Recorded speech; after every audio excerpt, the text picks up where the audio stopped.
Saudações, boa tarde a todos e a todas. Me chamo Jonas Vasconcelos, sou professor aqui na Faculdade de Direito da UFBA e estou aqui numa tarefa de temporariamente substituir a nossa querida mediadora Andréa, que está com um probleminha aqui de conexão, então, tendo visto o nosso horário, né, e a dinâmica desse congresso de 75 anos da UFBA, a gente está já iniciando as atividades hoje dessa nossa mesa, esperando aqui que a Andréa consiga resolver esse probleminha técnico de conexão o quanto antes. Então, a gente está iniciando aqui, eu vou fazer as vezes de um vamos dizer assim, de um apresentador, né, dessa nossa atividade, que integra esse segundo webinário China Atual, né, que está tendo uma série de atividades e mesas dentro dessa proposta organizada de debate sobre China. Inclusive, ontem eu estava assistindo uma palestra do professor Renildo, ele brincando, né, falou assim, o webinário está dominando o congresso da UFBA, né, cheio de atividades, e aqui a gente tem mais uma, que eu tenho a honra aqui de dividir esse espaço com a Andréia Andrade e com o professor Penildo, né, e dando início a essas atividades, vou pedir aqui para então que a Andréia se apresente e a gente tem aí mais ou menos uns 20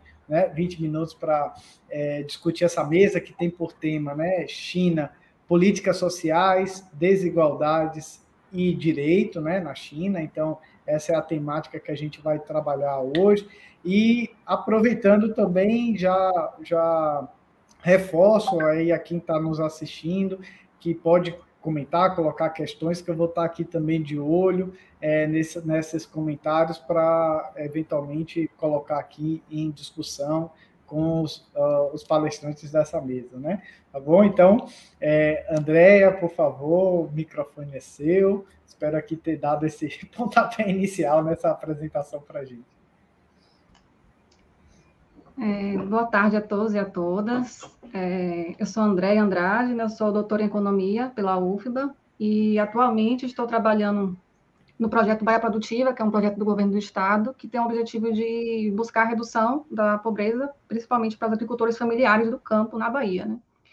Então, é um imenso prazer, né, participar desse congresso, né, pela segunda vez que eu estou participando, e é mais legal ainda em saber que China tem sido um tema muito discutido, né? Então, quando a gente vê 10 mesas, né, só nesse congresso falando sobre China, a gente vê que, de fato, é um tema relevante, né? Eu não sei se o professor Penildo vai querer se apresentar antes, eu já começo.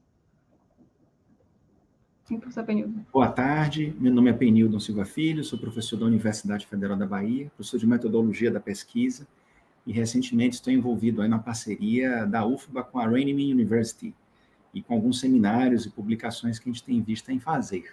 Boa tarde.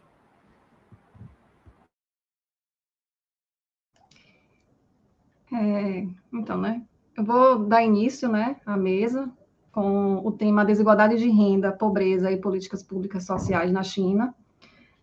Como eu disse, é um tema, né, a China é um tema relevante, a gente tem visto várias mesas aqui no Congresso, né, falando sobre tecnologia, a relação entre os países e tudo, mas eu ressalto sempre, né, que nem é puxando uma sardinha assim para o tema que eu estudo, não, mas que é meio que impossível você falar sobre China e não falar de desigualdade, né, infelizmente é um fator relevante quando você estuda a China. Então, o tempo é muito curto, são apenas 20 minutos, então, infelizmente, não vou conseguir me aprofundar bem naquilo que seria necessário para a gente compreender as desigualdades na China, né, entender a importância das políticas públicas sociais na China. Então, eu vou tentar ser breve e focar principalmente em alguns dados, né, que a gente possui sobre China, para tentar entender os avanços das políticas públicas sociais nesse país e também alguns dados sobre as desigualdades na China que têm sido chamado a atenção em todo o mundo, né, inclusive para o próprio governo chinês, né. Então, vou tentar ser breve por esse motivo, porque o tempo é curto, e focar naquilo que eu acho mais relevante para conseguir abordar bem o tema aqui, né. Então, primeiro, né, a China, não tem como falar, nem ir diretamente falar sobre China sem ressaltar algumas particularidades, né. A China tem chamado a atenção em todo o mundo, principalmente pelo grande crescimento econômico que tem sido visto, né, desde a década de 70, né? A China vai crescendo a mais de 6%, chegando a 2 dígitos em alguns anos, né? É um crescimento assim que chama atenção em mundo inteiro, né? Mas aí, ao mesmo tempo que chama essa atenção e a China é colocada como uma potência econômica, vemos também que dados de desigualdade têm cresceu, né, muito na China, a pobreza, a desigualdade de renda, a desigualdade de riqueza. Isso em um contexto em que a China, ela se auto-intitula economia socialista ainda, né, e de mercado, né? Por quê? Por que de mercado, né? Porque a partir das reformas de 1978, houve uma abertura, né, realizada pela China, foram realizadas reformas que, resumidamente, fez com que o país passasse a adotar medidas capitalistas dentro dele. Eu não vou entrar aqui no mérito de dizer se o país passou capitalista, não é. Obviamente que tem particularidades bem específicas nele, né? Mas de ressaltar que o país, sim, passou a adotar medidas capitalistas nele, né? E tendo como resultado, inclusive, esses problemas sociais que a gente tem visto, né? Que a China tem ressaltado bastante, né? Então, eu vou tentar abordar isso, né? Tentar apresentar alguns dados sobre renda, sobre riqueza e sobre a pobreza. E vou ressaltar, né, aqui os anos de 2000 e 2010, porque o então presidente, né, no início dos anos 2000, o Jintao, ele demonstrou preocupação com o aumento exorbitante, né, desses problemas, né, o aumento da desigualdade, o aumento da pobreza. Então, ele demonstrou essa preocupação e colocou como foco na China, né, a busca por uma sociedade harmoniosa. Então, ele colocou isso e tentou, né, colocar isso no mote de governo, né? Temos que realizar políticas, temos que realizar ações que visem reduzir esse problema, e colocou a meta de reduzir mesmo, de extinguir a pobreza no país, como ele abordou, ele apresentou, o então presidente agora, né, apresentou no final de 2020, em plena pandemia, que a China havia extinguido a extrema pobreza, né? Então, aqui eu vou tentar o quê? Abordar alguns dados da China, né, pelo curto tempo, não tenho como me aprofundar, e vou tentar colocar, de fato, alguns dados sobre investimentos do governo em alguns índices, em alguns pontos, e como ocorreu a variação dos níveis de desigualdade durante o período, né? Aqui eu vou focar nos anos 2000 e 2010 por essa questão, porque foi um período que o presidente, o governo, né, tentou colocar esse mote, né? Não precisamos melhorar esses índices, não podemos continuar com isso. Já ressaltando, né, a taxa de crescimento do PIB, como eu falei, cresceu exorbitantemente, né? Mesmo com essa queda que a gente tem visto a partir dos anos 2000, não reduziu abaixo de 6%, né? Aqui eu estou utilizando os dados do Banco Mundial, né, que são os dados disponíveis pelo Banco Mundial, e demonstra que, de fato, o PIB, né, se manteve alto, mesmo com a queda, né, acima de 6%, ainda é uma porcentagem muito alta, né?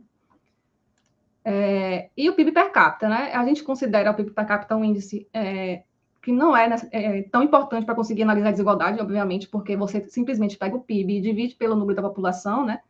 Mesmo assim, ele cresceu durante o período, né? É um fator importante a ser analisado. A questão é que, mesmo sendo um exemplo no âmbito mundial de crescimento econômico, a gente vê que todo esse crescimento não foi dividido igualmente pela população chinesa, né? A gente vê que aqui é uma divisão como se a população ganhasse, todo mundo ganhasse igual. Isso não é real, né? A gente vê, na verdade, uma desigualdade grande e também uma pobreza que, na verdade, eu vou apresentar alguns dados posteriormente que podem demonstrar uma melhora, né, nesse índice. Um fator importante quando a gente fala de China, isso aqui é fundamental para entender a desigualdade, são as diferenças entre o rural e o urbano. A principal questão assim analisada, né, quando você analisa as características da população mais pobre e as características da população que tem mais renda, né, os migrantes são caracterizados principalmente pela extrema pobreza no país, né? Por quê, né?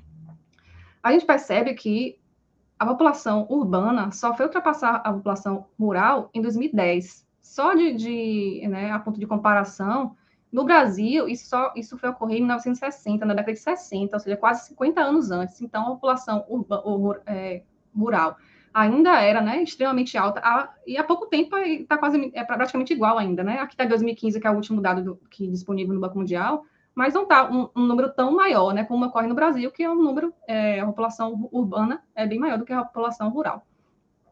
Então, a desigualdade no campo, na China, é uma característica fundamental para entender, porque é o local que tem maiores desigualdades e o pessoal do campo migrou para as cidades, né, que são os migrantes, em busca de emprego para poder melhorar de vida e conseguir, inclusive, sustentar a família do campo, né? Essas pessoas compunham a população mais pobre, porque eles ficaram na cidade em busca de empregos e vulneráveis. Por quê? Uma questão importante a falar na China é o COU, né? A população ele tem o registro, né? O COU, que é o registro de nascimento, em que o governo criou isso para tentar prender, né, as pessoas no local em que eles nasceram, para eles não ficarem aglomerados apenas na cidade, né? Então, o COU, para você receber benefício do governo, educação, enfim, você precisava desse registro e só poderia recebê-lo, né, os benefícios, no local de nascimento.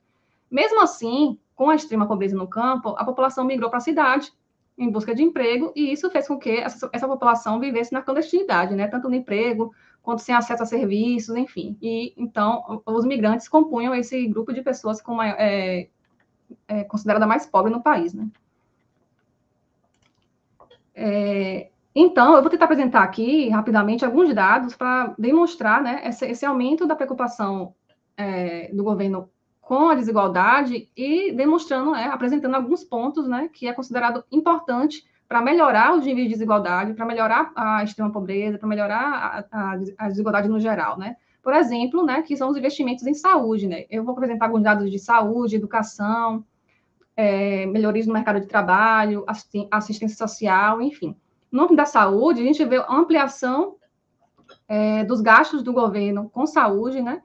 Isso aqui é importante considerar, por exemplo, inclusive, que o próprio coronavírus, né, não é algo novo na China, né, no Oriente. Lá é recorrente ocorrer isso, né? O coronavírus, inclusive, é um vírus que, logicamente, que houve uma mutação e tudo, né? Mas é um vírus que é recorrente nos países lá, e o governo investiu muito em saúde para tentar barrar esses problemas, né? Por isso que é algo que o governo realmente valoriza, que foi esse crescimento dos investimentos na saúde, e ocorreu, inclusive, o crescimento, né, desses investimentos com base no PIB nos anos 2000 e 2010. A taxa de mortalidade também, né, é importante considerar que caiu no período, né, isso aqui já estou considerando desde a década de 90 até 2019, houve uma queda grande na taxa de mortalidade aqui, considerando os menores de 5 anos, e claro que fatores como saúde afetam também diretamente esse índice, né. Em relação à educação, houve também um crescimento, né? A China também é conhecida por grandes investimentos em educação, educação de qualidade, enfim. E houve também um crescimento no período, né? Que eu estou considerando os anos 2000 pelo fator que eu disse no início, né? Que é um período que o governo demonstrou preocupação em melhorar, né? Esses investimentos para poder reduzir essas desigualdades, né? Então, houve um aumento do investimento do governo na educação em proporção do PIB, e houve uma queda da taxa de analfabetismo, isso aqui considerando a população a partir de 15 anos.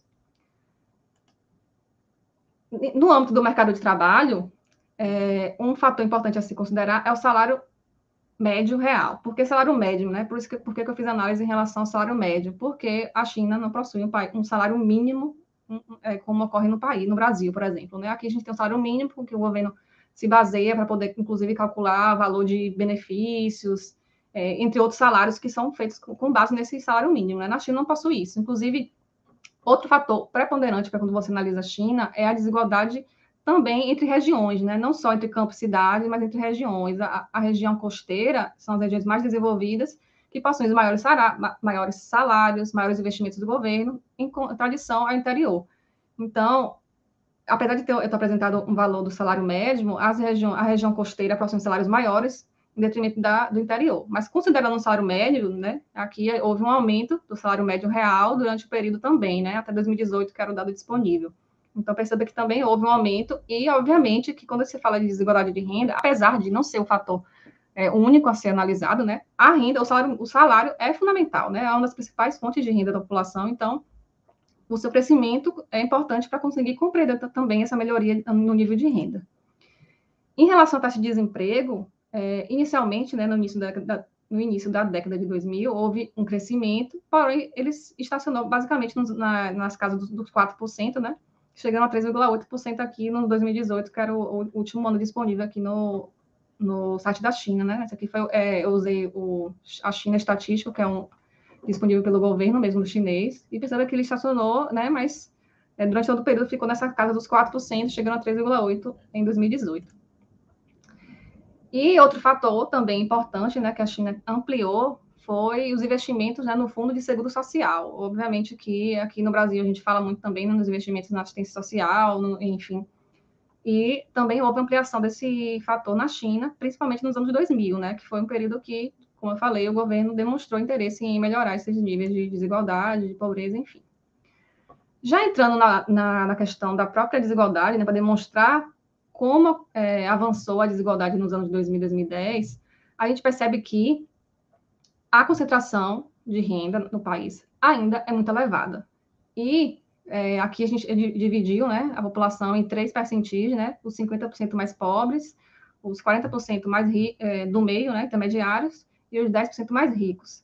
Perceba que os 50% mais pobres recebem, né, a parcela da renda menor, né, que é essa linha verde. Os 40% intermediários possuem a porcentagem maior da renda, e os 10%, né, isso aqui considerando 2019, os 10% mais ricos ganham quase 42% da renda nacional. Então, é ainda uma concentração muito grande.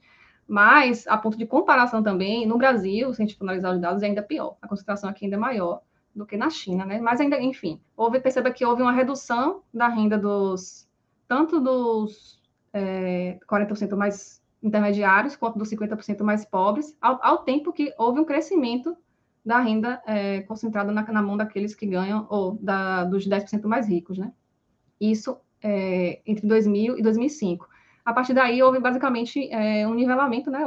Nivelamento não, se manteve, né, a porcentagem para quase todos, para os 3, né? Sem mudanças muito bruscas. Já quando você vai utilizar a análise dos 20% mais pobres, no período analisado também, né, aqui eu já venho buscando desde 1990, houve no início uma redução da renda concentrada na mão dos 20% mais pobres, ou seja, os 20% mais pobres passaram a reter menos renda, né, menos parcela, né, da renda nacional, e a partir daí, em 2000, a gente percebe que houve, na verdade, um crescimento, né, em 2010 para frente, houve um pequeno crescimento desse nível, ou seja, houve uma melhora, né, considerando, nesse caso aqui, os 20% mais pobres. Porém, se você observar o caso dos 1% mais rico, houve também um crescimento de sua renda. Na verdade, eles passaram a concentrar mais renda, a parcela da renda, né, nacional se concentrou mais na mão daqueles que ganham dos 1% mais rico. Isso demonstra também a concentração de renda muito grande no país. E isso piora se você for pegar os 0,1% mais ricos, 0,01% mais ricos, ou seja, quanto mais você chega no topo da pirâmide de riqueza, da renda, né, você percebe que há maior concentração. Então, a China ainda, né, é um país com grande concentração de renda, que piorou, né, que aprofundou, na verdade, com a abertura econômica que ocorreu com as reformas, né, iniciadas em 1978. Além da renda, quando você analisa a riqueza, a concentração ainda é pior. Quando você analisa, por exemplo, os 1% mais que possuem a riqueza maior, né, os 1% mais ricos, quase 30%, que olhando em 2015, os 1% mais ricos possuem quase 30% da riqueza pessoal do país. Então, é uma concentração elevadíssima também, e isso é pior, né, quando você analisa a riqueza no país, não só a renda, né. Agora, um fator relevante, né, porque a gente está analisando ali a concentração de renda, né, a gente está analisando a renda de toda a pirâmide, né, dos mais ricos, dos mais pobres, enfim. Quando você vai analisar a pobreza, de fato, houve uma melhora na China. A gente vê que, em 1990, por exemplo, 66% da população era considerada pobre, ou seja, ganhava menos de $1,90 por dia. É uma pobreza muito alta, isso em 1990, né? Aqui, na verdade, tem 2016, porque era o dado que está disponível no site do Banco Mundial, né? Que está, ou seja, de todo o período houve uma queda, né? Chegando a 0,5%, apenas 0,5% em 2016. Em 2020, em novembro de 2020, o presidente anunciou, né? Isso aí, em plena pandemia, né? Em novembro de 2020, tá? A gente estava no meio da pandemia ainda estamos, né? Mas a gente estava na pandemia. Divulgou-se, né? Ele divulgou que havia extinguido a extrema pobreza na China. Isso foi divulgado pelo presidente, né? Que ele havia extinguido a extrema pobreza e alcançado a meta que ele tinha, né? Para melhorar, né? Esses problemas no país. Então, o que a gente percebe é que, apesar de ter mantido a desigualdade de renda extrema, a extrema pobreza reduziu. Ou seja, é importante considerar separadamente esses fatores, porque ao mesmo tempo que os extremamente pobres eles passam a ganhar mais um pouco, melhorar o seu nível de renda, mesmo que um pouco, os extremamente ricos também passaram a ganhar bem mais. Então, é importante considerar que não é possível você analisar, fazer uma análise das desigualdades sem considerar a renda dos extremamente ricos, porque a concentração está basicamente ali, principalmente, né? E a questão da pobreza, na verdade, reduziu. E o coeficiente de Gini também reduziu, isso aqui considerando a crise de 2000, com os dados disponíveis, né, pelo Banco Mundial. É relevante falar isso, porque, como eu falei, a China, ela realizou a adoção de políticas públicas, né, tentando melhorar esses níveis de desigualdade, melhorar a pobreza, e conseguiu, de fato, alcançar a melhoria na extrema pobreza, mas não houve, efetivamente, alterações significativas nos níveis de desigualdade de renda e de desigualdade de riqueza no país, né? Nos anos 2000, né, as políticas sociais foram adotadas... Me desculpa, perdão, só para informar que mais 5 minutos, tá bom? Obrigada. Nos anos 2000, as políticas sociais que foram adotadas, né, os investimentos do governo que foram adotados, apesar de reduzir a extrema pobreza, como eu demonstrei, eles não foram suficientes para reduzir de forma significativa a desigualdade de renda, e nem muito menos a desigualdade de riqueza, né? Isso pode ser justificado, né, pela não adoção de medidas mais abrangentes e mais enraizadas em estratégias de longo prazo. Para melhorar o nível de desigualdade de renda, deve ocorrer, além de garantir, né, uma renda mínima para os mais desfavorecidos, uma garantia de direitos mínimos, né, tendo em vista que, para uma grande parcela da população, nascida principalmente naquela baixa renda, né, garantir necessidades básicas permite, quando você considera o longo prazo, maiores possibilidades de acesso à renda digna. Dentre as necessidades básicas, vamos destacar aí, como eu falei, né, de alguns dados sobre saúde, educação, alimentação adequada, vestuário, saneamento básico, enfim, água potável, né? Essa ideia reafirma que há, sim, uma grande importância das políticas públicas sociais e na garantia de renda mesmo, né? A população que é mais vulnerável. Ao mesmo tempo, né, tem que garantir direitos mais gerais, né? Como serviços públicos de qualidade para a população ter renda mesmo disponível para outros, para a compra de outros produtos, enfim, né? Outros investimentos. Apesar dos avanços em relação às políticas sociais, a China ainda está distante de alcançar uma distribuição de renda mais igualitária, né? Houve avanços, obviamente, a gente percebe que, de fato, houve avanços, né? Inclusive com a adoção dessas políticas, principalmente, né, a que eu considero a redução da pobreza, né?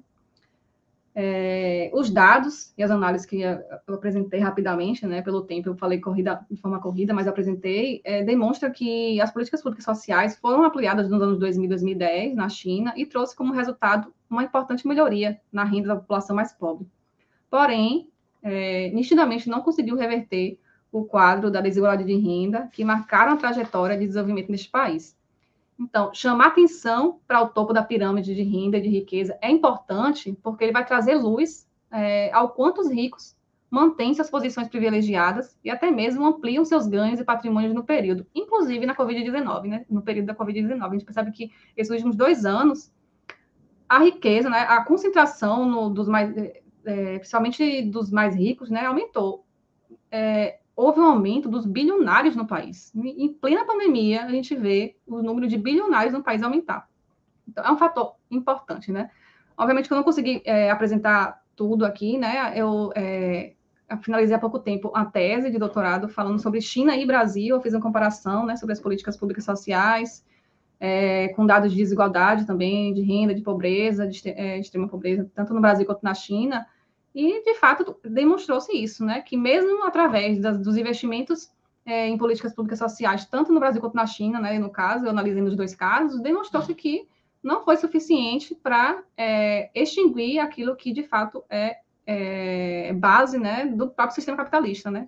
As políticas sociais podem amenizar esses problemas, podem, de fato, melhorar o nível, a qualidade de vida da população, principalmente os mais pobres, mas não consegue, né, extinguir, não conseguiu, tanto no Brasil quanto na China, apesar de, né, nos 2 casos, terem havido governos que demonstraram preocupação, né, nisso, não houve mudanças muito drásticas, né, houve dependendo da metodologia utilizada para analisar as desigualdades de renda e pobreza, houve melhorias, né, nesses casos, mas o que de fato ocorreu foi uma melhoria nos extremamente pobres, né, na renda dos extremamente pobres. Mas que não foi suficiente para melhorar, né, de forma significativa, os níveis de desigualdade de renda e desigualdade de riqueza, né, tanto no Brasil quanto na China. Como eu falei, o tempo foi curto, né, mas eu posso, quem tiver interesse em discutir mais o tema ou ler sobre, né, eu posso até encaminhar minha tese, enfim, mas é basicamente isso que eu tenho a falar, e quando tiver as discussões, as perguntas, eu posso me aprofundar mais.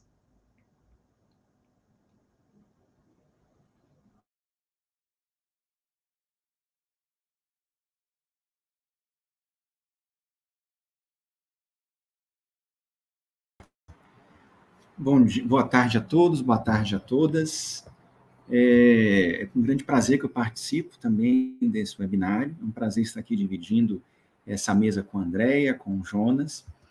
Meu nome é Penildo, como já falei anteriormente, sou professor aqui da Universidade Federal da Bahia, e meu interesse com a China se concentra mais, mas não somente, no campo da educação. Nós temos feito algumas atividades conjuntas, conseguimos estabelecer em 2019 um convênio, um acordo de cooperação técnica entre a UFBA e a Renmin University, que é uma das 3 principais universidades da China. Renmin significa do povo, é a Universidade do Povo, foi criada por Mao Tse-tung, ainda no processo revolucionário, antes da Revolução de 1949, e realizamos em maio desse ano um seminário de 4 dias pela UFBA, como atividade de extensão, para estabelecer uma comparação da educação básica e da educação superior no Brasil e na China. E ficamos, assim, de fazer, já recolhi, inclusive, vários textos dos professores daqui do Brasil e da China que apresentaram nesse seminário, e ficamos de fazer uma publicação. Mas esse seminário, ele, na sua íntegra, está disponível no site da universidade, como atividade de extensão. Depois a gente pode divulgar esse link. O que é que nós notamos no diálogo, tanto nesse seminário como anteriormente, numa discussão que nós tivemos com a Renmin? Primeiro, do ponto de vista da educação básica, é um pouco reflexo do que a Andréa falou anteriormente. Existem investimentos pesados em educação, tanto básica quanto superior, investimentos muito pesados em ciência e tecnologia. Notamos que a China compreendeu e aplicou justamente um receituário de tornar a nação soberana do ponto de vista científico e tecnológico. Ou seja, é um país hoje que já tem o maior número de estudantes universitários do mundo, e também o país que mais recebe estudantes estrangeiros. Existe um processo de internacionalização que começa desde o início, porque a China sempre teve o costume de mandar seus estudantes para fora, depois trazê-los de volta. Então, nós temos aí pesados investimentos. Esses pesados investimentos na educação básica, eles foram acompanhados. Hoje é basicamente universalizada, a educação básica lá, como eles chamam, de 9 anos, né, dos 6 aos 14 anos, é gratuita, é bancada pelo Estado, é universalizada, e ela tem uma proposta pedagógica que é chamada Educação Arco-Íris, né? E ele tem esse nome justamente Arco-Íris porque eles se inspiraram nas 7 cores do arco-íris para representar a diversidade. Eles consideram que a educação tem que ser o espaço de acolhimento à grande diversidade que existe, uma grande diversidade cultural, étnica, uma grande diversidade de gênero na China. Então, eles têm a compreensão de que devem respeitar os tempos de cada criança, respeitar a cultura de cada criança, e devem encontrar estratégias de aprendizado específicas para cada criança. Isso, para a gente, foi assim, uma grata surpresa, porque isso a gente acaba encontrando uma grande similaridade com o que nós temos hoje no Brasil, a discussão da educação integral. A educação integral não é uma coisa nova no Brasil, ela começa em 1930, 1932, com Anísio Teixeira. É a compreensão de que a educação não é somente para formar para o mundo do trabalho, mas a educação é para formar o ser humano, que é para ter acesso às ciências, para ter acesso às humanidades, para ter acesso à arte, para poder ter acesso à cultura de forma geral, para poder se formar como um cidadão. Ou seja, a educação é para formar o indivíduo para poder atuar na sociedade como um ser autônomo, independente. Essa concepção de Anísio Teixeira é a concepção que depois foi aprimorada, evidentemente, recebeu depois algumas parcerias importantes, como o Darcy Ribeiro, depois ele foi amigo e também foi colaborador junto com Paulo Freire. Não são coisas, educação libertadora e educação integral, não são coisas dicotômicas, são muito complementares, né?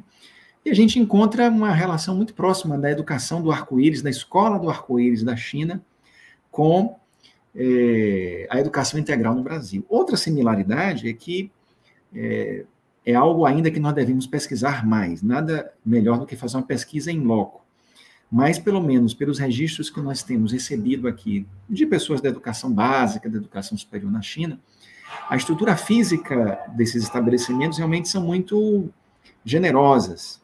Lembram muito a Escola Parque de Anísio Teixeira, aqui em Salvador, ou em Brasília, no Rio de Janeiro. Ou seja, são estruturas que têm piscina, que têm quadra, que têm campo de esporte, que têm pista de atletismo, que têm salas muito bem construídas, que têm um nível de conforto material bastante significativo, o que destoa muito daquela situação de pobreza anteriormente encontrada e retratada.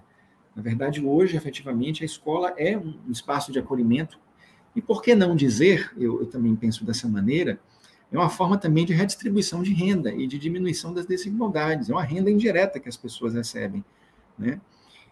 No caso dos outros níveis de ensino, da pré-escola, do ensino médio, da educação superior, embora haja a presença do setor público de maneira grande, existe a presença da iniciativa privada, e tanto o setor público quanto a iniciativa privada acabam cobrando uma taxa nesse sentido. Agora, o governo tem iniciado, especialmente nos últimos anos, um programa muito forte de bolsas e de financiamento estudantil.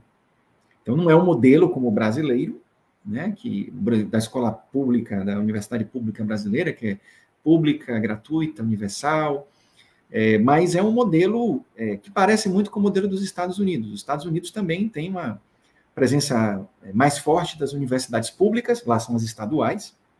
Só a Califórnia tem 23 universidades estaduais, só naquele estado. Mas lá as universidades estaduais nos Estados Unidos também cobram a tuition, né? Cobram determinada taxa.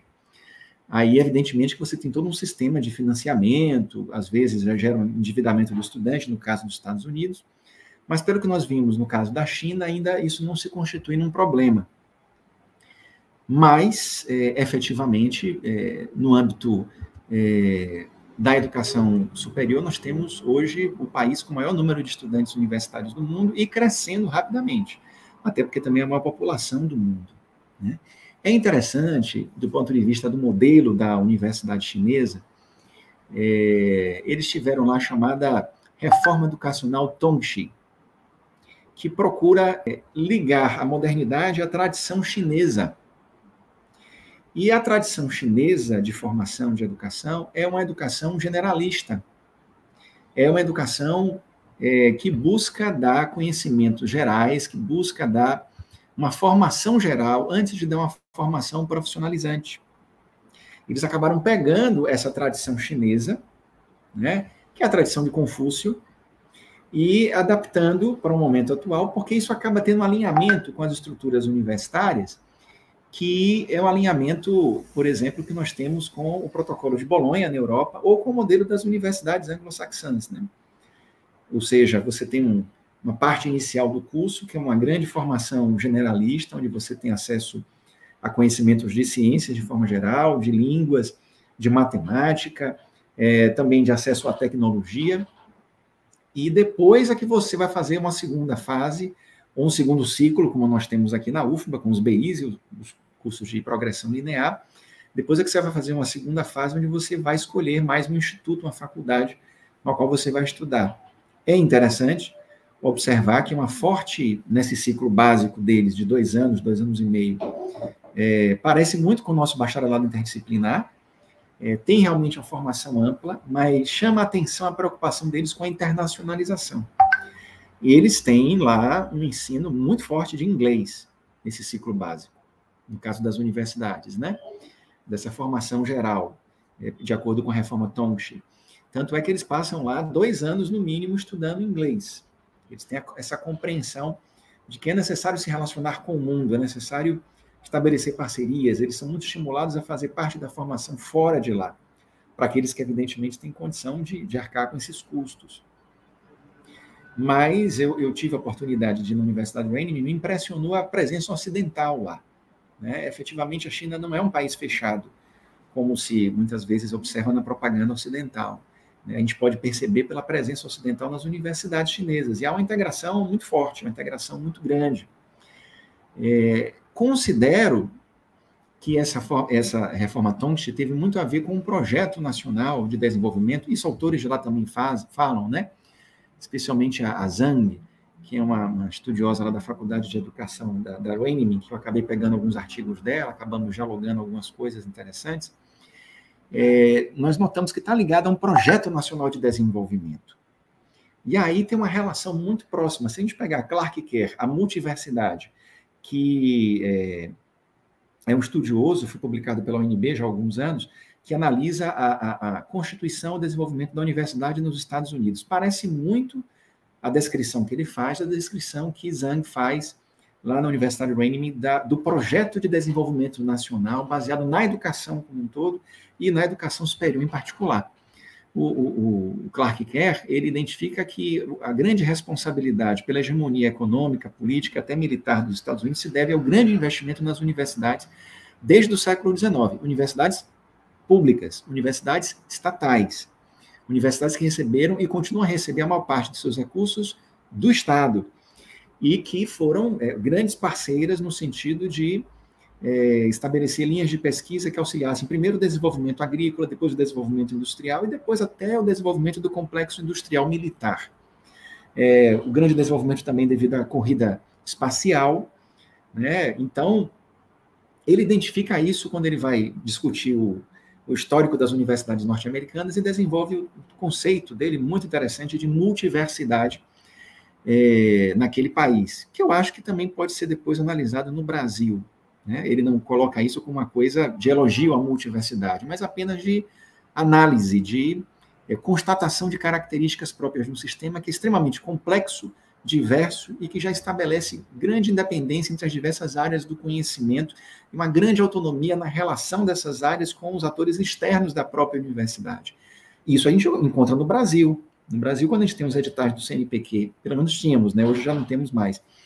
Quando tínhamos os editais para ciência e tecnologia, nós observávamos que as universidades, os pesquisadores, os grupos de pesquisa concorriam diretamente a esses editais. E nós notamos que há um esforço chinês muito nesse sentido. O resultado disso, vocês podem observar uma questão, inclusive, geopolítica. A China, ela ainda não tem o PIB maior que os Estados Unidos, mas ela já tem o PIB industrial maior do mundo, ou seja, ela já tem uma indústria maior, muito maior que a dos Estados Unidos. Os Estados Unidos têm um PIB maior porque tem o capital financeiro, tem serviços, tem comércio, tem isso daí tudo. Mas a maior indústria do mundo hoje já está localizada na China e eles têm essa visão de que a universidade tem que ser a grande formadora de pessoas para trabalhar no sistema produtivo e também a elaboradora de projetos de desenvolvimento. São muito parceiras do Estado nesse sentido. Lembra um pouco também, nesse aspecto, quando a gente pega um modelo de universidades de Dres e Debelle, dos autores franceses, que eles analisam o modelo das universidades idealistas e das universidades utilitárias. As universidades utilitárias seriam a soviética e a francesa, aquelas universidades muito ligadas ao Estado, com grande regulação estatal e financiamento estatal e respondendo a demandas do Estado, que eu particularmente não acho incompatível com a autonomia universitária. A autonomia universitária tem que existir, mas se a gente pegar também uma tradição brasileira de Anísio Teixeira e Darcy Ribeiro, quando eles criaram a Universidade de Brasília, em 1961, a universidade brasileira não pode ser uma universidade descolada da realidade, tem que ser uma universidade que se preocupe com a soberania tecnológica do país, tem que ser uma universidade que se preocupe com a autonomia científica, tem que ser uma universidade que se preocupe com a fome, com a miséria, com a falta de reforma urbana, com a falta de reforma agrária. Então, se a gente pegar o conceito da Universidade de Brasília, antes do golpe militar de 64, quando Anísio foi o primeiro reitor dessa universidade, nós vimos uma universidade que, ao mesmo tempo, tem grande excelência acadêmica. A UNB começa pela pós-graduação, depois ela vai pela graduação, com grandes grupos de pesquisa, com pesquisadores de renome internacional trazidos para ela, mas com grande comprometimento social, com as reformas de base, como existia essa campanha na década de 60. Então, esse conceito de Anísio e de Darcy, eu encontro muito paralelo com o conceito das universidades chinesas. A tendência, até os anos 2000, como muito bem André indicou, você tinha o pagamento de taxas, inclusive no ensino que a gente chama de fundamental, dos 6 aos 14 anos. Depois isso foi estatizado completamente, foi completamente gratuito, universalizado. A tendência é que os outros níveis de ensino, à medida que a economia chinesa vá se desenvolvendo, assim nos informa, assim a gente tem um diálogo com o pessoal da universidade, essa gratuidade e essa universalidade seja estendida aos outros níveis também, o que não deixa de ser uma forma de redistribuição de renda. Ou seja, acho que a gente tem um salário direto e tem um salário indireto, no Brasil também, né? E, como a Andrea falou, o que nós percebemos é que há realmente um corte. Há realmente um corte a partir de Hu Jintao e depois de Xi Jinping, e eu diria até mais com Xi Jinping, e aí já extrapolando, saindo da educação básica, da educação superior, que eu abordei aqui, mas para discutir as políticas sociais, o Xi Jinping, ele reativou muito a discussão sobre o socialismo. Era uma discussão que estava muito adormecida. Tanto é que, hoje em dia, todas as universidades chinesas, até por prestígio do Xi Jinping, têm institutos marxistas, de estudos marxistas. São unidades específicas. A gente teve a oportunidade de participar até de um seminário desses em 2019, antes da pandemia. E esses institutos têm feito um grande esforço de análise dessa situação. Eles analisam alguns autores que nós não analisamos, eles também deixam de analisar alguns autores nossos. Por exemplo, eu senti lá a falta da discussão de Gramsci, de Poulantzas, de Lukács, de outros autores, de Marcuse, mas eles têm a compreensão de que é um processo histórico também distinto, bastante distinto. Mas tem um corte, quer dizer, a gente não pode dizer que foi um único modelo de 1978 até 2020. Foi um modelo de 1978 até os anos 2000, e a partir dos anos 2000 até 2020 nós tivemos uma grande reorientação. E eu gostei muito porque André apresentou esses dados. Realmente nós temos um investimento maior em saúde, em educação. Observem que quando você triplica o investimento em PIB, em saúde, e houve 3 vezes mais do que 3 vezes, não é somente triplicar o investimento, porque como o PIB cresce 14% ao ano, 10% ao ano, o crescimento de valores reais é muito maior, é exponencial. Então não é somente triplicar, né? Se você notar que o PIB chinês, ele duplica a cada 4 anos ou a cada 5 anos, então você ter 3% hoje, na verdade, não é 3%, é 6% em relação ao que era antes, é 9% em relação ao que era antes. Então, o crescimento do PIB gera um ciclo virtuoso também para os investimentos públicos e também no campo da educação, não há como negar. Eu considero que a elaboração que eles fazem é uma elaboração muito pertinente, e eu acho que isso tem base em Marx, e aí os que são mais estudiosos do marxismo do que eu, embora eu seja muito admirador e tenha por base também o marxismo, eles sabem que, quer dizer, as revoluções ocorreram em países que não eram industrializados, diferentemente do que era previsto na época do Manifesto Comunista. Se deu em sociedades mais agrárias, mais atrasadas, mais feudais, como a Rússia, como a China, e o modelo chinês tinha que encontrar um caminho próprio mesmo, né? E é interessante, se a gente pegar os dados, mesmo antes das reformas de 78, a China já crescia acima da média mundial. Mas foram as reformas de 78 que permitiram uma aceleração. A Rússia, a União Soviética, teve a NEP, né, a nova política econômica, ali um pouco antes do stalinismo, e que também significou um grande processo de dinamização econômica naquele sentido, né? Então, eu considero que é muito razoável que um socialismo ele tenha elementos de mercado, ele tem empresas particulares, ele tem iniciativa privada, desde que o Estado tenha um controle da economia, no seu planejamento, nos principais empreendimentos econômicos, e desde que esse Estado seja hegemonizado pelo poder popular. Eu considero que essas duas prerrogativas estão hoje presentes na China, né? Se a gente observar, quando eu estava estudando essa coisa das políticas sociais, a política, por exemplo, de diminuição da pobreza, né? Ela foi uma política que não foi somente a distribuição de recursos, né? Foi uma política de busca ativa, ou seja, os membros do Estado e até do Partido Comunista, que lá, o Partido Comunista lá tem 100 milhões de pessoas filiadas, e são uma militância social sempre ativa. Estavam presentes agora no combate à pandemia, fazendo ordenamento dos bairros para promover o distanciamento e o isolamento social.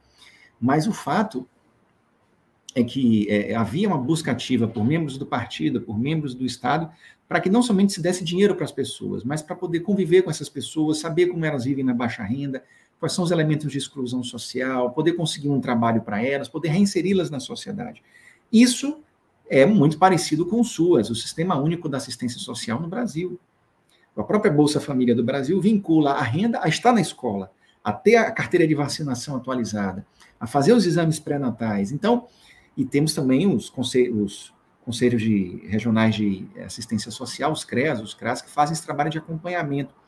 Então, essa diminuição da pobreza extrema foi realmente um grande achado. E foi somente nos últimos anos, inclusive, né, desde 1949, a China tirou 850 milhões de pessoas da linha de pobreza. Isso significa que 70% da redução total de pobreza no mundo. Isso não é pouca coisa. E entre 2013 e 2020 foram tirados os últimos 100 milhões de pessoas. Né? Essa foi uma pesquisa do Instituto Tricontinental de Pesquisa Social.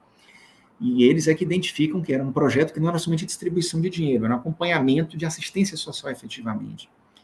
Então a gente observa, e também a partir dos anos 2000 você começa a ter programas, né, da área de assistência à saúde, que antes não havia. Você passa a ter, no ano, Urban Employee Basic Medical Insurance, que foi de 98, para cobrir os trabalhadores formais urbanos, o New Rural Cooperative Medical Scheme, de 2003, que é para a área rural, e o Urban Resident Basic Medical Insurance, de 2007, para poder cobrir os residentes com registro de moradia urbana não atendidos pelo primeiro sistema. Então, eu considero, concluindo, que eu já sei que meu tempo já estourou, que o modelo chinês é um modelo muito interessante, não para ser copiado, não para ser reproduzido de forma mecânica e automática, mas é um modelo que demonstra que a presença do Estado é importante. Todo o sistema bancário chinês é estatizado, e ele tem um conglomerado de 149 empresas estatais, que é quem puxa a economia. As outras empresas privadas vão aonde o Estado indica. E o Estado, inclusive, é indutor de várias empresas privadas. Inclusive, as maiores de tecnologia são privadas, mas são com a grande tutela do Estado também. Então, é um sistema que prova que o Estado forte é algo importante, que o Estado planejador, que o Estado que intervém na economia, que também promove atividades econômicas é fundamental, e que a partir dos anos 2000 começa a ter um aspecto social cada vez mais forte. É importante também dizer que há movimentações de base. Há movimentações de base, ou seja, as pessoas reivindicam, as pessoas participam, e o regime que nós temos hoje na China, daqui a pouco o Jonas vai falar isso, eu considero que é socialismo, existem vários tipos de socialismo, um deles é o da China, e considero que ele tem realmente um poder popular muito significativo, que a gente encontra documentado, e na experiência também dos bairros, né, dos conjuntos habitacionais, a gente vê uma presença muito forte do ponto de vista comunal. A democracia chinesa não é pluripartidária, mas ela vem das bases efetivamente, ela permite a participação do cidadão. E não tem compra de voto, nem troca de favor. É um processo extremamente duro de convencimento e de participação nas instâncias. Então, eu acho que nós devemos realmente refletir um pouco, que não é somente o modelo de democracia ocidental, que foi sempre alardeado como perfeito, que deve ser a democracia ocidental, liberal, burguesa, como um modelo. Né? Nós não podemos pensar numa democracia verdadeira se as pessoas passam fome, se as pessoas estão na miséria. Uma democracia verdadeira só vai haver com inclusão social completa e com acesso a todos os direitos sociais, econômicos e culturais, como saúde, educação, habitação, assistência, cultura. Então, a democracia substantiva, ou a democracia real, ou a igualdade material, passa por outros aspectos, não somente pela democracia formal de fazer votação de 4 em 4 anos, em eleições que muitas vezes são manipuladas por fake news ou por grande poder econômico. Eu coloco essa provocação aqui, porque eu considero que é muito interessante o esforço, e nós devemos interagir, não para copiar, mas para aprender. E eles também aprendem muito com o Brasil, eles demonstram muito interesse em conhecer Anísio Teixeira, em conhecer a educação integral, em conhecer o modelo das universidades brasileiras, se interessam muito pelo Bolsa Família e pelo sistema do SUAS, o sistema da assistência social, e também de segurança alimentar. Eles têm muita preocupação com a questão da segurança alimentar, tem um grande interesse em discussão com o Brasil nessas áreas, nesse sentido. Acho que, basicamente, é isso, né? Queria agradecer muito a oportunidade. Me desculpem se eu me alonguei demais, mas para mim é um grande prazer estar aqui com vocês nesse sentido, né? O Jonas, ele pode assumir agora, talvez. Ok, muito obrigado, professor Penildo, foi excelente. Eu queria, saudando aqui, né, mais uma vez os colegas de mesa, professor Penildo, Andréa, que nos brindaram aqui com reflexões muito ricas e interessantes sobre a China, aspectos tanto das políticas de o debate sobre a desigualdade social, como também as questões da educação. Queria parabenizar os organizadores do webinário, né, China Atual, que tem tido aí mesas muito fantásticas, né, vamos dizer assim, sobre esse grande tema de debate. Uma pena que a nossa moderadora hoje, a Andréa, ela infelizmente está com um problema de conexão e ainda não conseguiu estar aqui com a gente, mas queria também saudar e agradecer a ela e também ao professor Renildo pelo convite, o professor que eu admiro bastante. Dizer para mim que é uma honra, né, estar aqui com vocês e dizer que é, na verdade, um grande desafio intelectual. Um desafio porque eu não sou propriamente um especialista em China, né, mas alguém que está aí há um tempinho preocupado ou principiando, vamos dizer assim, reflexões sobre esse país, né? Na verdade, o meu interesse sobre China, de alguma forma, ele se desdobrou da minha pesquisa de doutorado, que eu estudei os BRICS, né, o grupo entre Brasil, Rússia, Índia, China e África do Sul, e como desdobramento dessas reflexões, também de um estágio de pesquisa que eu tive a oportunidade de passar lá na Universidade de Fudan, em Xangai, isso é uma coisa levando a outra, e eu caminhei aí nos últimos tempos um roteiro de agenda de pesquisa sobre China. Tenho tido aí a oportunidade de estar discutindo, debatendo ao longo no último ano aí com a professora Elza Crachete, Daniel Aragão, André Portela, Júlio Rocha. A gente tem se reunido para estudar um pouco sobre China. Então, de alguma forma, minhas reflexões ainda são bastante principiantes. Eu vou dizer que, do meu ponto de vista pessoal, né, meu interesse com o tema da China de alguma forma, tentar compreender qual a relação entre as formas jurídicas e esse processo que a gente acompanha, o processo da nossa geração, vamos dizer assim, que é a ascensão da China dentro do sistema mundo, né? Por exemplo, como a hegemonia, o processo de ascensão chinesa, ela impacta no campo do direito, né? Se há uma ascensão de algum novo padrão de subjetividade jurídica, se sim, né, quais seriam as consequências disso, tanto para a ciência do direito, quanto para a prática do direito, as quais a gente sabe que são historicamente moldadas por um paradigma eurocêntrico, né? Então, acho que pensar essas categorias, pensar criticamente esse processo, para mim tem sido algo que tem me, digamos assim, me motivado. E é sobre alguns elementos assim dessa agenda de interesses, né, dessa agenda de pesquisa, que ainda é embrionária, que eu vou tentar aqui, no tempo que eu tenho, compartilhar, né, algumas ideias, mais a título de provocações para um debate e reflexões. Veja, até como a Andréa, né, já no início da fala dela, ela contextualizou o processo chinês, ali, a partir de meados dos anos 70 do século passado, com o fim, vamos dizer assim, da Revolução Cultural e o início do processo de reformas, de abertura econômica organizado, né, pelo governo chinês, o que a gente pode perceber no âmbito do direito é que há um movimento de expansão, vamos dizer assim, do papel do direito, e aí entendendo aqui o direito do discurso jurídico, das instituições jurídicas, de normas, de profissões. Há uma expansão desse conjunto de relações jurídicas, vamos dizer assim, na organização do dito socialismo com características chinesas, né? A título de exemplo, né, para a gente perceber como há esse movimento de expansão ao longo do tempo, posso destacar, por exemplo, já a defesa do Deng Xiaoping, lá na terceira plenária da reunião do Partido Comunista Chinês em 1978, ao fim da Revolução Cultural, ele já defendendo o papel em que o sistema legal deveria cumprir no revigoramento da democracia e da política chinesa, né? A gente pode destacar também a própria promulgação da Constituição da República Popular da China em 1982. A gente pode também, como índices, né, indicadores dessa expansão de estruturas jurídicas na sociedade chinesa, a gente pode observar, por exemplo, o aumento da quantidade tanto de profissionais do direito quanto de faculdades de direito, né? Se a gente pega, por exemplo, a título de comparação, lá nos anos 80, a China contava algo em torno de mais ou menos 3 mil advogados em seu país, né? Em 2012, ou seja, 32 anos depois, mais ou menos, 30 anos depois, a China já alcançou uma cifra superior a 220 mil profissionais da advocacia, né? Possuindo aí mais de 20 mil escritórios de advocacia.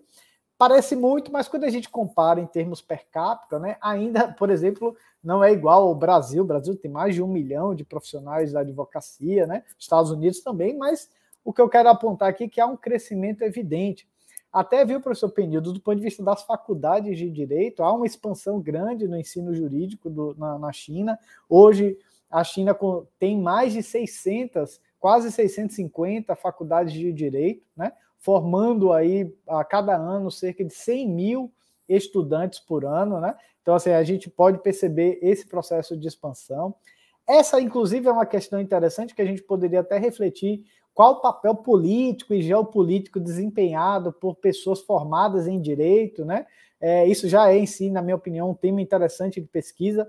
Por exemplo, no campo das lideranças do próprio Partido Comunista Chinês, a gente pode perceber que há algumas lideranças importantes têm se destacado e que têm formação em direito, que é o caso, por exemplo, do atual primeiro-ministro da China, o Li Keqiang, né? Ele tem formação jurídica. Até no outro espectro, vamos dizer assim, político e ideológico, a gente tem também casos de advogados, né, que fazem uma pressão aí política dentro do contexto chinês, como o caso do famoso advogado chinês cego, aquele Shen Guangsheng, que fugiu do país em 2012 com a ajuda da Embaixada dos Estados Unidos, e a mídia ocidental tratou ele como um grande mártir, defensor da democracia e direitos humanos, o mesmo advogado que estava lá como ferrenho, um dos mais destacados, por exemplo, os apoiadores do Donald Trump, né, na sua campanha à presidência. Enfim, né, eu acho que é até um aspecto interessante. Mas voltando aos indicadores, né, da expansão do direito, das relações jurídicas na China, um destaque especial para o mandato do Xi Jinping, né, que já em 2012, na celebração dos 30 anos da Constituição da República Popular da China, fez uma enfática defesa, né, do papel do direito como instrumento de governança, defendendo abertamente a construção de um socialismo organizado por estruturas de direito, uma espécie de Estado socialista do direito.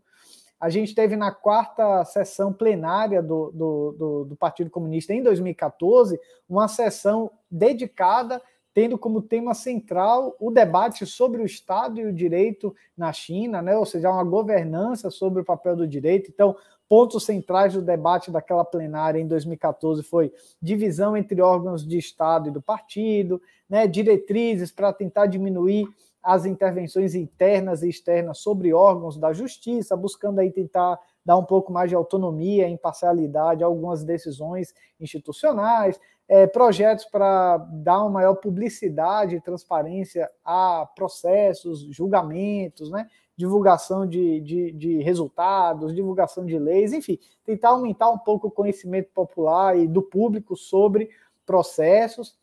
E também, na outra ponta, a gente pode ver também indicadores que, desde os anos 80, há uma crescente profusão de normas e códigos, né, e leis na organização das atividades do Estado chinês. A gente teve, por exemplo, no ano passado, a publicação do Código Civil Chinês, né?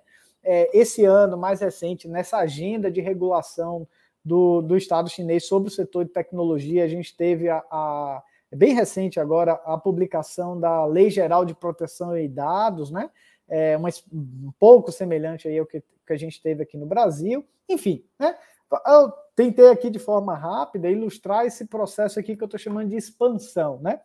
A questão que eu acho interessante entender é o que isso significa, né? O que essa expansão, esse movimento significa? A gente poderia entender que na China estaria, vamos dizer assim, havendo um retorno a um paradigma de Estado de Direito como forma de organização social? Essa é uma pergunta que eu acho que tanto a direita quanto a esquerda, vamos dizer assim, na literatura que eu tenho investigado até o momento, se coloca, né? Haveria esse retorno? Está tendo esse retorno? Olha, minha hipótese, que atualmente eu trabalho, é que não. E vejam bem, eu não digo isso como algo necessariamente ruim, né? Uma vez em que eu não trabalho aqui com digamos assim, com a ilusão e a propaganda liberal, e até, em certo sentido, fortemente eurocêntrica, de que só existiria barbárie fora do tal Estado de Direito, né? Então, quando eu falo que não é no sentido que está já carregado com algum valor negativo com relação a isso, né? E aí, o que eu acho interessante, né, nesse debate que a gente deve já, acho que de cara um pouco refletir, limpar um pouco o terreno nessa reflexão, é porque eu acho que às vezes as pessoas e uma certa parte da literatura usa o termo Estado de Direito para significar processos distintos, vamos dizer assim, ou seja, a mesma expressão, eu acho que ela pode significar, tentando aqui de forma didática organizar essa ideia, né? Ela pode significar, às vezes, duas coisas distintas, ainda que tenham alguma interligação, né? De um lado, eu acho que a expressão Estado de Direito, né, ela pode significar, né, ser utilizada para ilustrar ou dar sentido a um processo em que as leis, né, as normas, são utilizadas como instrumento de governo para a regulação de conflitos, né? E aí eu quero destacar que isso é uma técnica de governo, vamos dizer assim, muito ajustada ao que eu diria assim de conflitos de baixa intensidade, né? Ou conflitos de baixa temperatura política, vamos dizer assim, né? Como conflitos interpessoais, né? Conflito de divórcio, conflito de execução de dívida, né? Alguém pagou e outro não recebeu, né? Conflitos até penais, né? Alguém causou um dano, atingiu alguém, etc. Né? Então, eu estou usando aqui, entre aspas, uma ideia de baixa temperatura frente ao que eu vou falar um pouquinho mais para frente. Então, nesse sentido, é uma espécie de técnica de regulação que ela tem uma importância, uma necessidade, vamos dizer assim, para promover um certo nível de normalidade social, tanto em termos de previsibilidade como em termos de segurança, né, das decisões que são tomadas pelos poderes públicos, né, pelo poder político, né? Então é importante, por exemplo, para ter uma racionalidade em processos de processamentos de casos de assassinato, de roubo, né? Evitar aberrações, né? Evitar despotismos, enfim, dar um pouco mais de racionalidade e previsibilidade ao funcionamento das instituições. Aí eu indico, por exemplo, uma obra interessante do professor de Direito da Universidade de Renmin, que é o Ren Jiahong, né? A obra foi até traduzida agora, que se chama Voltando dos Mortos, Condenações Injustas e Justiça Criminal na China, né? Que traz um pouco assim, esse relato de como, vamos dizer assim, um certo amadorismo no processo de resolução de conflitos, sem muita previsibilidade, e às vezes gerou um conjunto de injustiças, vamos dizer assim, julgamentos que não produziram provas da melhor forma, né? Acabaram condenando pessoas inocentes, etc. Né? Então, esses tipos de conflitos, né, que o Estado de Direito, digamos assim, como técnica de regulação, eu acho que tem até no inglês, né, na língua inglesa, tem uma expressão para acho que dá sentido a essa ideia de Estado de Direito, que é uma noção de rule by law, né? Ou seja, governar pelo direito, né? Ou seja, o poder político usa do direito como técnica de governo.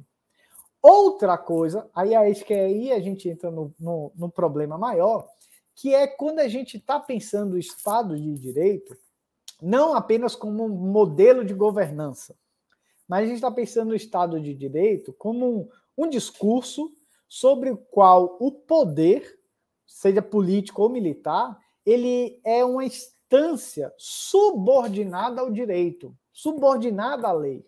É aquela ideia lá do império da lei, né? Aquilo que acho que na língua inglesa a gente poderia chamar de rule of law, né? Então, ao invés de rule by law, seria o rule of law. Ou seja, aqui eu acho que a gente já está num terreno mais sensível, mais complexo, mais pantanoso, né? Eu poderia até dizer de alta temperatura. Por quê? Porque nesse nível, né, do conceito, a ideia de Estado de Direito, ela surge, vamos dizer assim, da gramática e da programática liberal, que é uma programática que se estrutura a partir, vamos dizer assim, de uma série de mitos, tais quais o mito da neutralidade e da impessoalidade da lei, o mito da neutralidade e impessoalidade dos aparelhos de Estado, fundada a partir de uma cisão, vamos dizer assim, de um pressuposto quase de uma dualidade ontológica entre o público e o privado, como se essa cisão fosse uma cisão natural, né? Ela surge e se busca se legitimar sobre aqueles discursos da hipótese do contrato social, né? Como um discurso que busca legitimar o poder estatal. Enfim, uma série de mitos que, no limite, ela acaba até obscurecendo processos concretos de funcionamento real, de colonização, de imperialismo, de geopolítica, do funcionamento real do poder, né? Ou seja, aqui eu estou já, acho que, me encontrando num campo aberto aí da chamada ideologia jurídica, né? Onde a ideologia jurídica é nada de braçadas, né? Na ideia do direito como um instrumento de paz, o direito como neutro, o direito como um fenômeno natural, eterno ou supremo da vida humana, né? Enfim, esse tipo de narrativa, né, que está ancorado na ideia de Estado de Direito, ela, inclusive, a gente pode perceber que ela trabalha muito a partir dos pressupostos de uma categoria de sujeito de direito, de cidadão, né? Ou seja, ela retira qualquer reflexão sobre a noção de classe social, por exemplo, né? Ou seja, somente a partir de uma abstração do indivíduo, de uma autonomização, de uma essência do indivíduo, retirando elementos de classe social, de dominação, de dinâmica, é que se pode, por exemplo, concluir com a ideia, assim, em certo sentido, fantasiosa, de que o poder, de fato, se subordina ao direito, né? Isso vira mais um discurso do que uma realidade, vamos dizer assim. E, veja, as críticas às fragilidades teóricas e históricas desses mitos e dessa ideologia já são, assim, bastante antigas e conhecidas, né? Que eu não estou inventando a roda, né? E veja que isso não é só de autores marxistas, do campo do marxismo, mas também até de autores reconhecidos fora da tradição liberal, como, por exemplo, Carl Schmitt, George Agamben, enfim, esses últimos, inclusive, cada um à sua maneira, né? Obviamente, colocam o dedo na ferida do discurso liberal, por exemplo, ao apontar que a exceção e o autoritarismo não são componentes externos ao Estado de Direito, mas eles são internos à própria estrutura do direito, né? Então, enfim, é um debate aí que já tem uma larga trajetória. No campo do marxismo, em especial, né, apesar das diferenças internas que existem dentro desse grande campo de pensamento, eu posso pensar aqui que há em comum uma visão de que rompe, né, com essa autonomia do Estado e do direito frente às classes sociais, né, e ao próprio modo de produção, né? Inclusive, não haveria prática revolucionária, não haveria maoísmo, por exemplo, se não houvesse essa crítica, né, a essa suposta autonomia do Estado frente e do direito frente às classes sociais, frente ao capitalismo e por aí vai, né? Então, a política revolucionária, de alguma forma, que está na trajetória dos processos chineses, acontece porque também não há digamos assim, uma queda por esse discurso, né?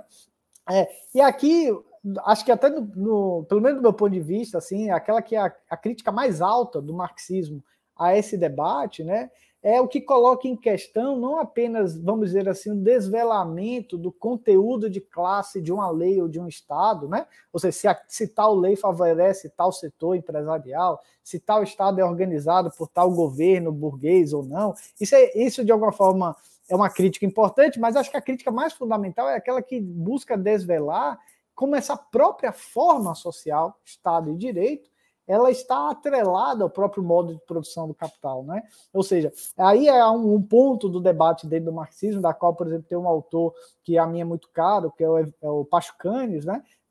Que faz uma reflexão sobre o direito entendido não apenas como um sistema coercitivo de normas, como essa é a visão, vamos dizer assim, majoritária dentro do campo do direito, mas que o direito ele é uma subjetividade jurídica que emerge do próprio conjunto de relações de produção e troca do capitalismo, né? Assim, de forma bem sintética, porque não dá tempo para desenvolver isso, mas a ideia de que uma subjetividade que está atrelada à ideia de que o ser humano ele é naturalmente um proprietário mercantil cuja sua vontade habita nas coisas. Essa seria a lógica interna que se desdobraria de forma, vamos dizer assim, dentro do campo do direito, né? Essa lógica, por sua vez, ela tem uma história particular, né? Essa subjetividade, ela não surge do nada, né? Ela é uma subjetividade que ela está acompanhada com o próprio processo de expansão, vamos dizer assim, da subjetividade do mundo europeu, né? Que é um mundo que coloniza e imperializa mundo afora, né? E, inclusive, vai colocando o seu padrão de subjetividade sobre as demais subjetividades existentes no mundo, né? Não à toa a ideia do civilizado é esse sujeito que se constrói, se articula em oposição ao bárbaro, né? Ou seja, aquele tipo de subjetividade que não se comporta como esse proprietário privado, mercantil, racional, esse homem branco europeu, né? Cujas formas vão sendo colocadas, né? Então, no caso da China, inclusive, até a persistência da China imperial em manter-se na cosmovisão tributária, né, foi uma das razões para ela ser dilapidada pelas potências europeias a partir das guerras do ópio, né? E aí em conjunto com as suas narrativas liberais de igualdade formal como mecanismo operativo das desigualdades concretas e por aí vai, né? Então, eu estou aqui colocando esses elementos para a gente compartilhar um pouco a noção de que Estado de Direito ele também não é um valor universal em si, mas ele pode ser questionado, tem sido questionado. Aqui já para finalizar, porque eu sei que meu tempo já está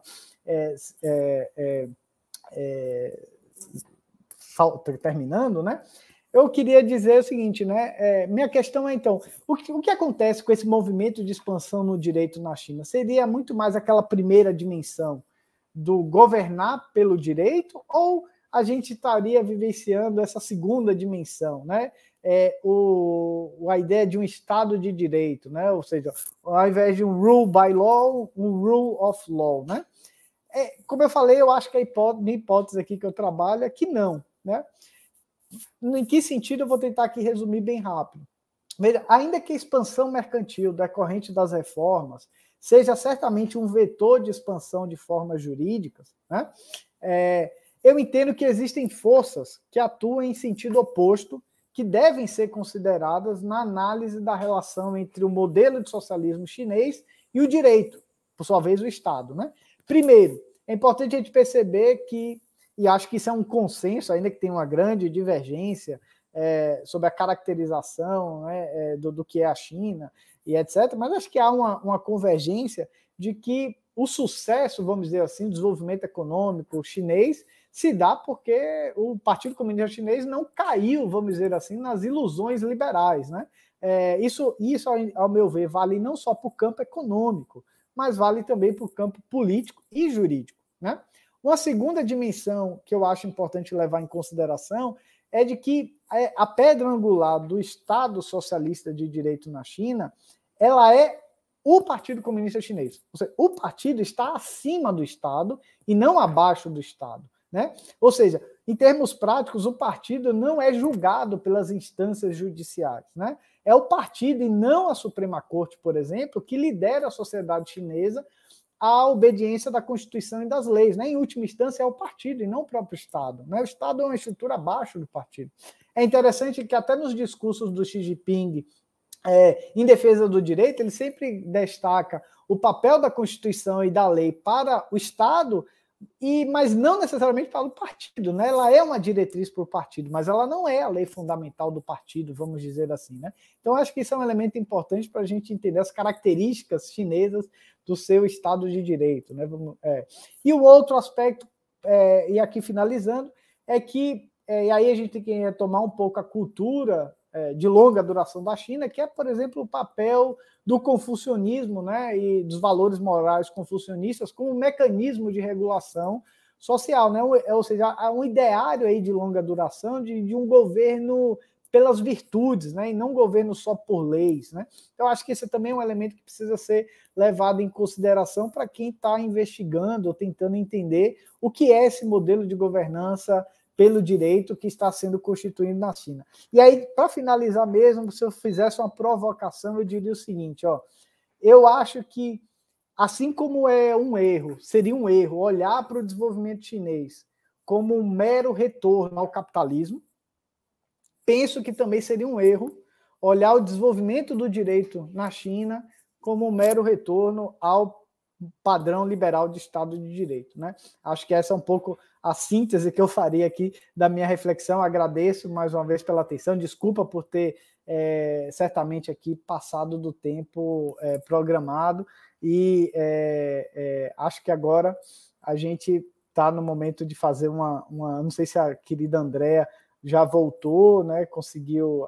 Acho que não, então a Andréa, o professor Penildo, acho que cabemos aqui agora uma rodada final, né? Dado o tempo da nossa exposição, enfim.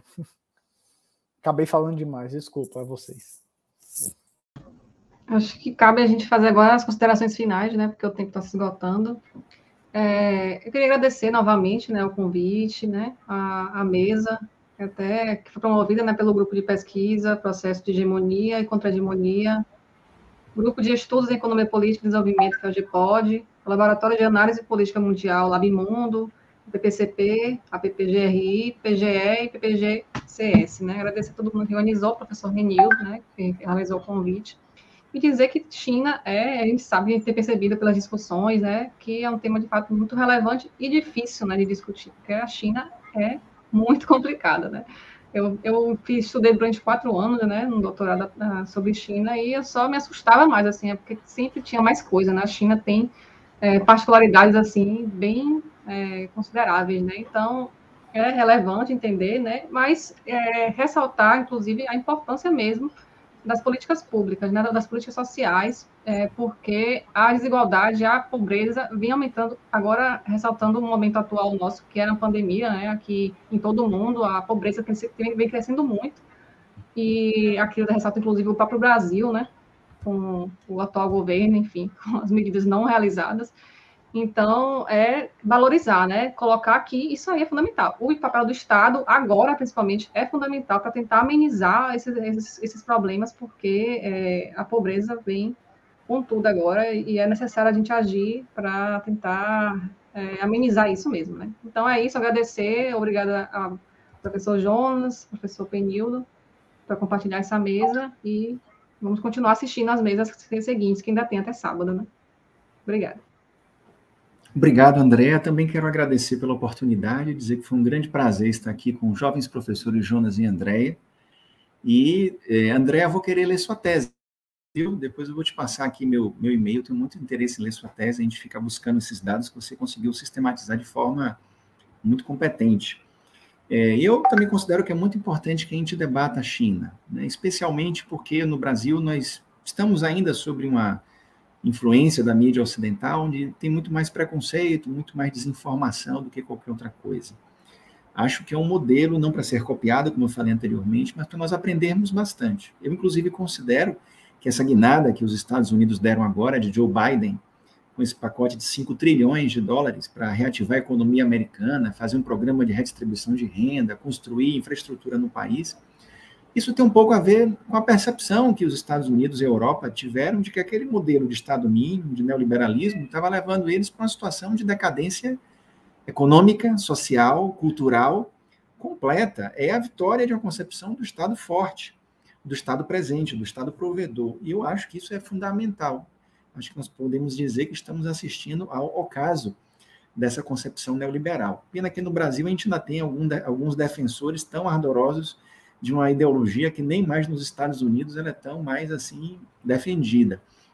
E agradecer ao professor Jorge Almeida pela gentileza de me ter convidado. Vamos pensar ainda em fazer outras parcerias aí, especialmente nesse campo aí da educação, que eu acho que é um campo muito profícuo para a gente poder fazer um estudo comparado aí de Brasil e China. Muito obrigado. Bom, eu também agradeço, né, aos organizadores do evento pelo convite. Para mim foi uma oportunidade muito boa ouvir a André e o Penildo, porque a gente sempre aprende. Eu queria dizer assim, acho que de forma a título bem final mesmo, que acho que pelo menos assim no campo do direito, viu, não sei dizer das outras áreas, mas é um campo que estudar China e direito e China é sempre um desafio muito grande, até porque a gente sai um pouco da zona de conforto, especialmente em uma área do saber e da prática que é fortemente eurocêntrica, né? Do ponto de vista da teoria, do ponto de vista das concepções de valores, etc. Né? Praticamente a gente pode reduzir as nossas grandes referências, quando eu falo nossas, as institucionais, referência do que é o saber jurídico a 5 países do mundo, né?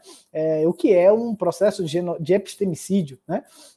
E a gente olhar para o processo chinês com um olhar não sinofóbico, né? Como infelizmente ainda tem um aspecto um pouco predominante, mas olhar com busca de tentar entender e compreender essas formas jurídicas, essas novas concepções e práticas que o socialismo chinês coloca do ponto de vista do direito, em outras formas de relação e de organização do poder político e da relação entre os indivíduos e comunidade, que fogem, vamos dizer assim, da moldura tradicional eurocêntrica, é muito enriquecedor, ao mesmo tempo que é muito desafiador fazer isso sem recorrer aos nossos, digamos assim, preconceitos que são incutidos, né, infelizmente, ainda na nossa formação. Então, eu queria só passar essa mensagem final, dizer que o que eu passei aqui foi muito mais assim, algumas hipóteses, né, reflexões, questões que eu acho que podem e devem ainda ser aprofundadas